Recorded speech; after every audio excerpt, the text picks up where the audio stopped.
เดี๋ยวนี้เจ้าของทางขึ้นมาอัดทางนี้เห็นให้พ่อแม่ประชาชนบ่ได้ไปให้ไปสวนเด้อสิเอาเรื่องเล่าของคลิปนี้มาสอบถามสังคมว่าสังคมมีความคิดเห็นอย่างไรแล้วก็มีวิธีการแก้ไขปัญหาอย่างไรไปเบิ่งคลิปกันก่อนเลยทุกคนแล้วจะมาอธิบายให้ฟังเติมตำลังไปเบิ่งกันเลยสบายดี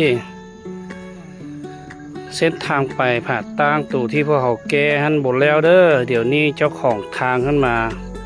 อัดทางนี้เห็นให้พ่อแม่ประชาชนบ่ได้ไปให้ไปสวนเด้อขั้นว่าเห็นแล้วอะไรไปให้ทางเมืองทางที่ดินทางห้องการท่านที่เกี่ยวข้องท่านกวดกาตัวจริงได้ขั้นว่าไก่กวนนี้ไปเลยมันห้ามบ่ได้จิตใจของพ่อแม่ประชาชนเลยเด้อเดี๋ยวนี้มีเดี๋ยวพ่อแม่ประชาชนจุงตีร้ายนะครับพระเจ้าก็ได้มากวดกาเบิ้งตัวจริงมันมีแท้แล้วมันถ่ายคู่ลงเฟซให้บรรดาท่านคู่ให้บ้านให้เมืองเห็นเด้อในทางบ้านเฮากับบุกแก้จะได้เพราะแก้ไปหมดแล้วแก้ไปกันหมดแล้วแต่บรรดาหน่วยงานที่ดินลงกฎกาซะเส้นทางไปพระตานที่พวกเขาเคยแก้ไปขนาดเด้อเดี๋ยวนี้เขาอัดทางเลยเหตุให้พ่อแม่ประชาชนเที่ยวไปหมดได้คือในนี้แหละ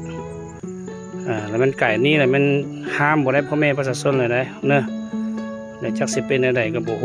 ให้กฎกาจริงให้แก้ได้คันบุกแก้นี่ก็ทางบ้านก็บ่ได้ฮู้นะเพราะว่าทางพ่อแม่ประชาชนโจมตีร้ายในมื้อนี้ข้าพเจ้าก็ลงมากวดกาตัวจริงมีแท้อัดทางแท้เล็ดตะปู12ตอบไปเลยเป็นแผ่นเป็นอัดในนี้เลยเลยให้พอท่านเห็นเด้อลงแก้ไขเด้อคันบ่แก้ไขนี่ปัญหาเกิดขึ้นก็บ้านเฮาก็บ่รับรู้แหละว่าซั่นซะขอบใจเด้อเรื่องราวนี้มันเกิดอยู่ในหมู่บ้านแห่งหนึ่งในเขตชนบททางภาคเหนือของประเทศลาวซึ่งเจ้าของที่ดินนั่นนะได้เอาไม้มาขวางหนทางไว้แล้วก็ตอกเหล็กจะปูใส่พร้อมเฮ็ดให้ประชาชนภายในหมู่บ้านสัญจรไปมาในเส้นทางนั้นบ่ได้จึงไปห้องเฮียนในบ้านก็เลยลงมากวดสอบแล้วเห็นว่าเจ้าของดินเอาไม้มาขวางทางอันนั้นอีหลี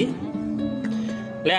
เหตุการณ์นี้ก็เคยเกิดขึ้นมาหลายเทื่อแล้วตามที่ในบ้านเพิ่นเว้าในคลิป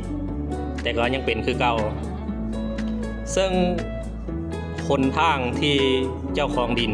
เอาไม้มาขวางไว้นั่นนะเป็นคนทางในดินของเราแต่ว่าคนทางนั่นเนี่ยประชาชนเนี่ยใช้สัญจรไปมาตลอดเฮ็ดให้ประชาชนเนี่ยในหมู่บ้านนั่นเนี่ยบ่พอใจกับเจ้าของดินกับทรายคนนี้นะบัดทีนี้จึงมาแจ้งในบ้านก็เลยลงไปกวดสอบเบิ่งในบ้านก็แก้ไขนั่นใดก็บ่ตกเรื่องราวนี่จึงได้อัดคลิปออกมาถามสังคมแล้วก็อัดคลิปมาบอกภาคส่วนที่เกี่ยวข้องให้ลงไปตรวจสอบเบิ่งแด่ว่าควรแก้ไขปัญหานี้อย่างไรแอดมินก็เลยยกเอาคลิปนี้มาเป็นประเด็นในกรณีศึกษาให้ชาวสังคมโซเชียลเนี่ยมีความคิดเห็นอย่างไรแล้วก็หาทางออกอย่างไรกับเรื่องราวที่เกิดขึ้นนี้และในเขตแถวบ้านทานเนี่ยมีอยู่บ่เหตุการณ์ที่เกิดขึ้นแบบนี้นะ